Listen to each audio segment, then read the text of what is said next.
Oh, seriously. Just seriously. 5-2? Really? Really? 5-2? I was saying before the game, I'd accept a loss if we come out with some pride and dignity. We can hold our head up and say, do you know what? We lost, but we gave it everything. We took them to the wire. We made them work for it. Didn't make it work for it. We gave it to him on a silver platter. A lot of talks about the ref. The ref didn't help, but there's no reason we can blame the ref. I don't care what other fans are saying. If we didn't get that penalty, then things could have been different. No, we gave them just too much freedom of the pitch. We played with so much fear and timidness.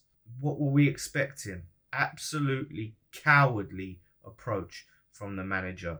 I think he should have been sacked after that game. But, we go and look into it now, Leicester. I want us to take that result out on Leicester.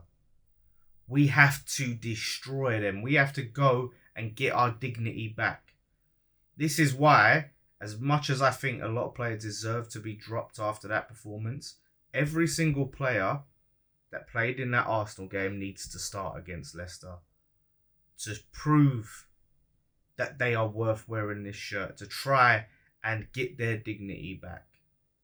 Because if they cannot go into this Leicester game and give everything, blood, sweat and tears, leave it all on the pitch like it's a Champions League final, then they don't deserve to be playing for this football club. How can you as a man look yourself in the mirror after suffering a defeat like that and then not going and doing everything to make it right?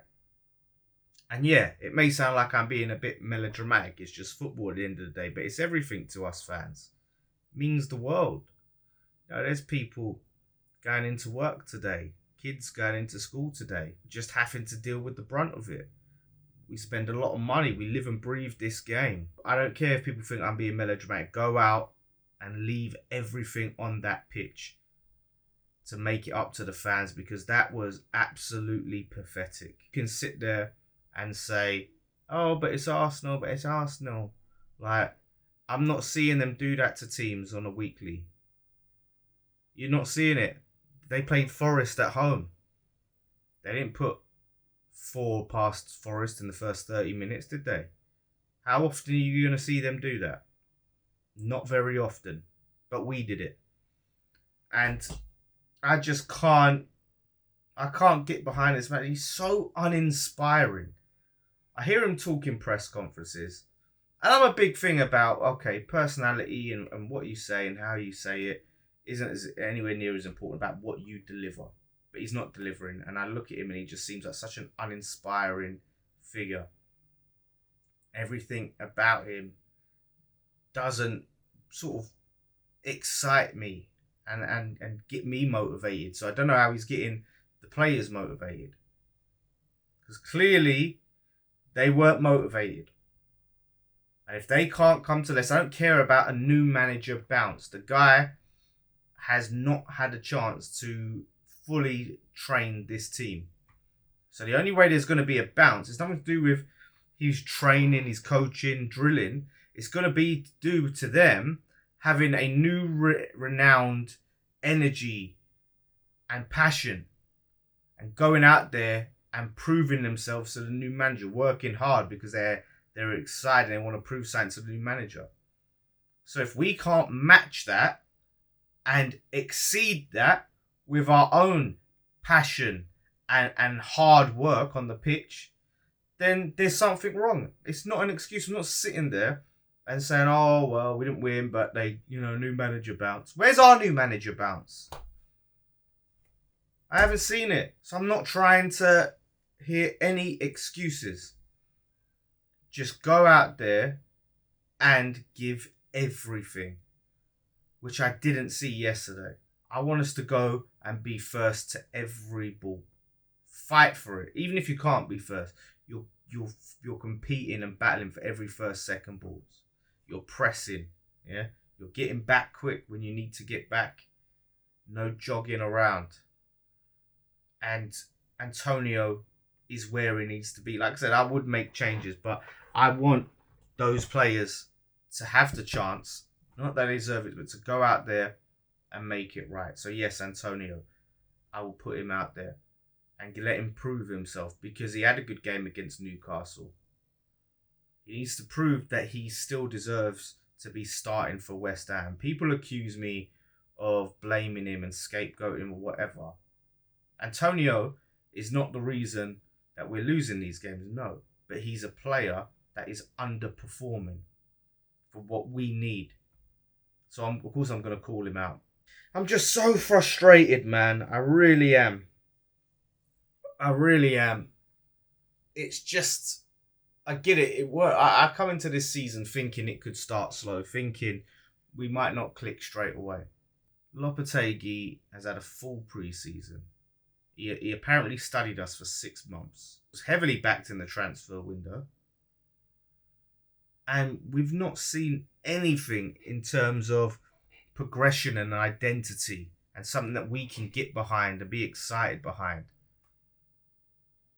At all. Do you know why people were so happy with the Newcastle performance? Not because it was amazing, because I don't think it was. I don't think it was as good as people say. It was good in comparison to how bad we've been this season. It was a good performance. But people are raving about it because of how starved we've been of good performances this season. I feel bad because it still feels I'm not giving him enough time, but I feel like I've seen enough. And 3 London derbies now, we've lost by 3 goals. Chelsea, Spurs, Arsenal. They're the main London derbies, right? Yes, we beat Palace. But the big main London derbies are Chelsea, Spurs, Arsenal. And we have not been anywhere near the standards in those games. Whatever people say about West Ham, right, and where they see us in the grand scheme of things, we always turned up for those London derbies. Near enough, always. Right? You would come and you would see, no matter how crap we were in the league, when those games came up, we switched to a different level because we understood what a derby meant. So whether that is just on the manager or the players, it's probably a combination. No one here seems to understand the importance to fans of a derby. And that is what worries me about Lopetegui, is that we are going to keep seeing this. We're going to keep seeing us just roll over for these teams. Right? Man United, we beat them, yeah. At the end, that was the sacking game for Ten Hag. If Man United do come back and improve under Amorim, and when we go to Old Trafford, I expect us to roll over there as well, if we've got Lopetegui. Man City, be giving out points for fun. And I know they had Rodri and everything when we played them at home, but I fully expect us to go to their ground and roll over. Liverpool, they're coming to our ground end of the year. Watch, if Lopetegui is here, you're just going to see it time and time again. Us just shit ourselves, roll over and let the other team have their way. And my frustration is I keep seeing these links to Eden Terzic. I keep seeing it. Oh yeah, they're monitoring it. Next few games, but Eden Terzic's ready. The club's spoken to him. It's like, is that really the ambitious, exciting appointment that we need? Have they learned nothing? It's another lazy, uninspiring appointment. He's available. He's there. He's gettable. Just get him. Just get the first manager that's available that you can get. Don't try and go out there and get the best possible manager. Don't go to clubs that have these exciting managers in other leagues and pay them out and get their contracts. No. Just go and get someone who's just happens to be there. So it's just a sideways step. It's a younger manager.